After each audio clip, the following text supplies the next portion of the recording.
Hi, welcome back to Driver 88. Hope you're all doing well. Today we're going to talk about every single car I've owned in the last 16 years. This is going to be a bit of a trip down memory lane for myself, but maybe a little bit informative in terms of ownership experience, mods, prices, and maybe some of these cars you might be looking at as a used car purchase in the future. So please enjoy. So we start our journey in 2006 with an Opel Astra, or here as it's known, the Holden Astra. This is the car that I've actually owned longer than any of the other cars in this list. It was basically my workhorse for 6 years, 1.8 litres, 90 kilowatts, 4 doors. It pretty much was fantastic for my younger uni days and all that sort of stuff. Over those 6 years, entirely reliable, although in the last year, I think I had an alternator, I think a fuel pump and a starter motor go in the last year, and it started to get a little bit more expensive because it was an Opel. It cost more than your standard Holden to fix. But yeah, not exactly an exciting car to start with. I think my enthusiasm for tuner cars and aftermarket things really started a bit late because my brother had VL turbos and RX-7, a bunch of other things, and they were sort of sometimes breaking down and costing him a lot of money. So it kind of put me off getting any sort of enthusiast car, and I sort of grew into it a bit later on in life. Now, the second car that I got was a Mark 6 Golf R. Now, this car, I'm telling you, when I drove it away from the dealership, I was as excited driving it as pretty much any other car that I've ever purchased since. To go from a Opel Astra to a Mark 6 Golf R, yeah, it was just a massive improvement, twice as much power, and that car I really enjoyed for a few years in 2012. So that car I had, from memory, it was like a tune. I did pretty much everything, a downpipe. I didn't do an intercooler, but I did injectors, yeah, strongest fuel pump. Yeah, it was pretty fast for what a hot hatch at the time. And it's funny, with Mark 6 Golf R's now, they're such a popular P-plated car.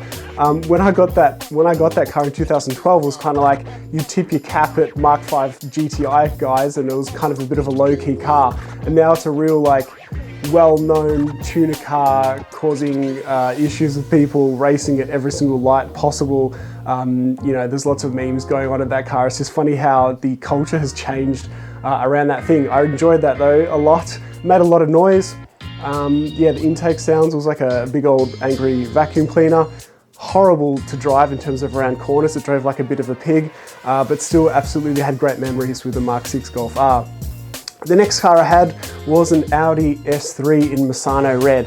Now this car is 8 years old now, and I honestly think that it stands up really well today. Good looking thing, they've aged really well. That one I just had a Revo tune, pushing out enough power, very comfortable platform. I also found that that MQB platform was a lot lighter in the nose and a bit more agile than the Mark 6 Golf R. Enjoyed that for a couple of years, up until 2017, which I went from the red S3 to the brand new at the time Audi RS3 in white, Stormtrooper spec. And that car is another one, kind of like the Mark 6 Golf R, that when I first got it, flew under the radar for a little while until people started tuning them and messing around with them, and then the rest is history. They've become this super cult following for the drags, modifying scene, that all went crazy. I didn't go too hard on mine, just a tune, that was enough. It was just a great cruiser, reliable, had it for 50,000 kilometers. I do a lot of vlogs on that car as well. It was definitely my girlfriend's favorite car that I'd ever had at the time. The only thing that I sort of didn't like about it was the seats, but everything else was fantastic. The power, even the fuel efficiency was great as well. And then obviously it was just damn fast, and looked quite good, but it didn't really stand out or look too, over the top for what it was. But that 5-cylinder Burble, it still gets me today, even though I had it for 3 years. Right, so that was the Audi RS3 in Stormtrooper spec. The next car I had was completely different. That was the Alfa Romeo Stelvio Quadrifoglio. This was a bit of an itch I wanted to scratch. I've always liked the look of these things. I wanted a car with a bit more space at the time, but things go drastically different from then on. I tuned my Stelvio QV as well. Yeah, I think still today, the most fun, like small size SUV you can buy. I think they changed to 5-year warranty, so that helps. But yeah, I wouldn't say the most best built car, but definitely drove so well. I lowered it. I did a few other mods and stuff, but yeah, such a good looking car, beautiful paint. And I wrote that car off, unfortunately. So yeah, that was the end of the Alpha QV. So we went from an Alpha QV to the Yaris GR in, I think, was it 2019? 2020, I think. Absolutely brilliant car. It's well documented, the GR Yaris. I was a rally as well, spec, so it had the 2 diffs and all the extra bits. I sort of went from the Alpha to the GR Yaris, and as fun as it is to drive, I was using it as a daily, and very quickly I realized that it was not going to do too well as a daily, just not much room, not very good tech. Seats were, I wouldn't say that very comfortable, or really the ergonomics were just off in the Yaris, but great for driving fast and having fun with. I wrapped it blue. It looks awesome, I think. Painted the wheels, but I didn't have that for that much time at all. And then again, a drastic change. I had to sort of scratch another old itch that I had from when I was much younger. So 2008, 2009, I think the C63 came out. And I used to see those coupes down the road when I was a teenager, and I just thought, oh, not a teenager, but maybe just a 20-year-old or something like that. I saw them and I just always thought I'd love to be able to own a C63 coupe. So I bought a C63 507 edition.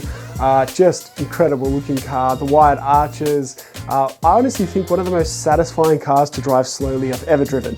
The way that they sit on the road, obviously the sound, the torque, it's just so effortless. It was, yeah, better to drive than I thought. It certainly was a bit of a tank, but sounded fantastic. The quality, I think, even though people think that Mercedes quality dropped off well before this, just the quality of all the switchgear, the seats and all that sort of stuff. I also enjoyed really cleaning that car up, painted and got rid of all the dents, fix up interior bits, gave it a solid service, a tune, and got it all nicely suited up, and sort of had my time with that car pretty quickly. So that was the 507. And then the next car, again, completely different change, and also one of my favorite cars that I'm driving right now as a daily. It's the Hyundai i20N. Completely different than the 507. That's something I just needed to experience. And what can I say about the i20? It's just brilliant. It's affordable. It's got amazing space for a small car. It's fun to drive. It's fuel efficient. It's cheap, pretty much. And yeah, I just absolutely love it. It does so many things really well. The tech is good. Visibility is good, and yeah, I'm going to start possibly maybe tuning and changing some bits on that car as we go forward into the year. Right, next up is the weekend cars. Now, back in 2016 or even 2015, I was of the stupid mind to think that I wanted some sort of supercar in my life. Now, I wasn't one of those kids that grew up wanting or dreaming about a Lamborghini or a Ferrari. I was pretty much open to anything, and when I saw the Mclaren brand start to build, and I saw this sports series 570S model be released, I thought that is a bit of me. Something about the fact that it was a little bit unique, it was a small brand that was interesting and had incredible F1 and just an incredible story behind Bruce McLaren. And then the thing that really basically hit the nail on the head was when I watched Chris Harris do the 570S review, I think back in 2015, and it was, if you want to watch a good review, it's just classic Chris Harris on cars, and that's pretty much what sold it for me.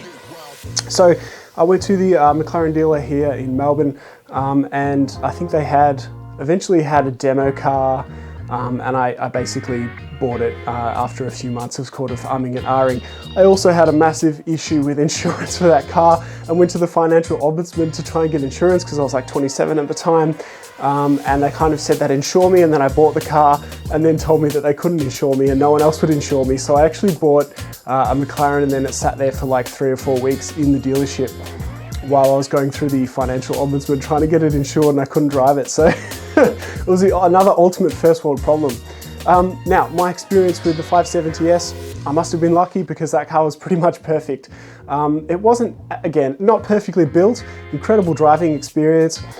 With the 570S, I tuned it. I'm telling you now, you don't need to go overboard with McLarens like a lot of the Americans do. The 570S just needs a tune. It gets rid of all of that lag, and things just get up and going far earlier than the stock form. I think they detuned it because at the time the 650S was still out and it was making a pretty close comparison in power, but yeah, that was the first time I experienced Phillip Island properly, and going sort of like 275 on the straight there in that car was incredible.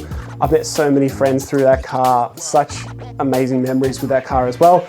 And yeah, just absolutely loved it. So it was another Stormtrooper spec, really, really cool thing. And then about a year after that, end of 2017, I saw these upcoming news about the 720S. And at the time, of course, even before it was released, it was kind of obvious that it was going to be stupidly fast and a massive, massive step on in terms of the sort of ergonomics of getting space in the car, and of course, a huge amount more power. And the engine was up to 4 liters. So I ordered one of those from scratch. I didn't put a lot of options on it, just wanted black and some diamond cut wheels. And yeah, I got the full McLaren experience with that one. So most people who know me have heard about my 720S experience. I didn't get a launch spec because I thought, oh, if I don't get the launch spec, surely if I get the next batch after that, they'll iron out some issues. No, I was the guinea pig for lots of issues to be ironed out. So that car, I think a lot like Seen Through Glass says, the most incredible thing if it's working on a perfect day or a track day, and then the rest of the time doing your absolute head in. So there's plenty of people out there who've had perfect experiences with them, but I had all the common issues with it. So I took it back, I think about 12 times in 9 months. But I'll say one thing about my experience with McLaren. It had nothing to do with Zagami Auto, who was here in Melbourne. They did their very best to try and deal with what they got and try and fix issues and iron out bugs as fast as they could. So they gave me cars and other 570S Spiders and all sorts of things when that car was gone. I'll run it through a quick list though. I had that common fault with the suspension. So they do the fancy suspension, which is incredible in the 720S. It can get, I think, air bubbles in it, and they need to like drain it and reset the computer with that. I had a door latch, which just didn't work. And that took ages to get the door latch and change all that things. The most disappointing thing I think about though, about getting that car is that when I first took delivery of it, the paint was in pretty poor condition. It just wasn't up to standard of probably even just Audi really. And then so that had to be heavily corrected. And then when I did get it corrected, my detailer told me that there's I think 3 different panels that were painted the wrong black. So I was quite disappointed in that. But again, Zagami Auto did their very best to give me another car, sort me out, and fix that up. 720S though, even though I had a bunch of those issues, I'm telling you now, on a perfect track day, that car is still now 5 years old, an absolute freaking beast. Some of my best motoring or automotive memories are still with that car. One in particular, maybe one at Phillip Island and one at Sandown Raceway.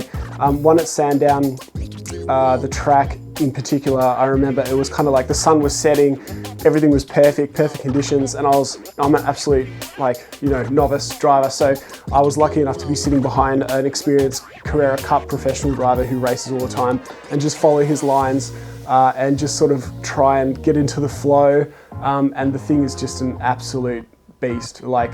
Just incredible on a racetrack. So it sits so flat, so much power, so much grip when the tires are hot. Incredible.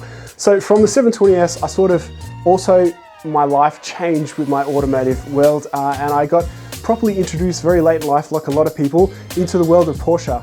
And that was from 2 people I knew owned GT3 RSs, I think in 2016 or 17. And I sat in either of those cars and I just thought, what the hell is this car? I've never experienced anything like these machines. What is going on? Like the shock on my face, listening to 9,000 or close enough at the time RPM in essentially a track car on the road. It just blew my damn mind. I thought Porsches, I sort of knew about Porsche turbos in the past, but these things were just on another level. So when I was looking to move the 720S on, I moved into a 2016 GT3 RS. And from one of the, I guess, semi-worst to probably the best ownership experience I've ever had. My GT3 RS had it for 2 years, 10,000 kilometers, pretty much mostly track days and long club drives and stuff like that. Incredible. It spent its whole life at 9,000 RPM, cost a lot less to insure, built like a tank, just never gave me any issues. Just amazing, I wrapped it blue. So many good memories with that car, really happy with it. Extended warranties, affordable, servicing wasn't even that bad. The only difference was that I sold it at the absolute worst time. So when I sort of had my time with it, wanted to move it on and try something else, I sold it like just pretty much at the bottom of the market. So if I'd waited like 4 or 6 months, I would have literally had another 50 grand cash in my pocket, but that was obviously given to the next dude who timed it perfectly and then sold it within 6 months or so. Anyway, so that was my GT3 RS, incredible car, honestly. If you can get your hands on one or experience an RS and you sort of haven't had that sort of, it's almost like motorsport on the road experience, then I definitely recommend doing so. And then as I moved that on, had a bit of a break. COVID, of course, happened. And then eventually I ordered a GT4 in 2020. So with the GT4, the reason why I ordered that is I saw the GT4 RS on road.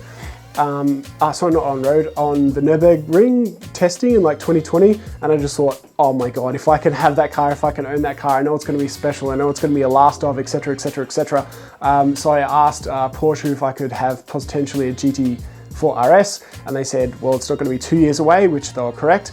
So I ordered a GT4 in the meantime. So the next car was a 2021 GT4. Really, really good looking car. Again, one of my partners, my fiance's favorite car. It just does everything really well. Good looking again, was completely trouble free. I mean, so it should have been because I only had it for a year. But yeah, just really nice engine sound, well built. The steering and the balance is the things that stand out the most in a GT4. So again, I think it's a car that's held back. It just really did feel held back. Like it's well documented, but pretty much around the gearing. But I really, really loved it. Great for cruising. Took it for many long drives to the country with my fiance and stuff. And yeah, beautiful, beautiful car. Sold that on just recently. And then obviously made way for the next car, which is the GT4 RS. So a few months ago, but I put in my expression of interest in 2020, secured my spot, and the car is now built and it's been allocated a ship. So I'm trying to get the ship's name that is taking my GT4 RS here, but that is the next car. So super excited for that one. It's a Gentian blue Weissach car. I pretty much just picked a chrono and a front nose lift. You don't really need to pick anything other than the front nose lift on a GT4 RS. It doesn't need any specs whatsoever, even though you can spec it to 460,000 Australian dollars if you go PTS color and ceramic brakes and all that sort of stuff. So yeah, that is the car that's next. Hopefully you can see some pictures of that now. It's going to be here in the next, geez, not it, maybe a month and a half. Pretty exciting. So that is my whole journey. Let me know if you could relate to any of my user experiences, if you've owned any of these cars. I'm very, very, I don't want to use the word blessed, but I'm very fortunate in life that I could experience any of these cars at my age. So, you know, I'm certainly not naive to the fact that I'm super fortunate to be able to have driven any of these things and own them and track them and taken them on long drives and all that sort of stuff. So hope you enjoyed that. I tried to get through it as fast as possible and give you as much information as possible in a short amount of time. So if you like this video, please subscribe. I'm trying to get to become a YouTube partner in as short a period of time. It took me a year to do it with my previous channel. I want to do it in 1 month. That is what me and Tom and I's goal is, to get a YouTube partner in 1 month. So we've got a few weeks to go, so we'll try and do that. Thank you very much for watching. This is Driver88. I'll see you next time.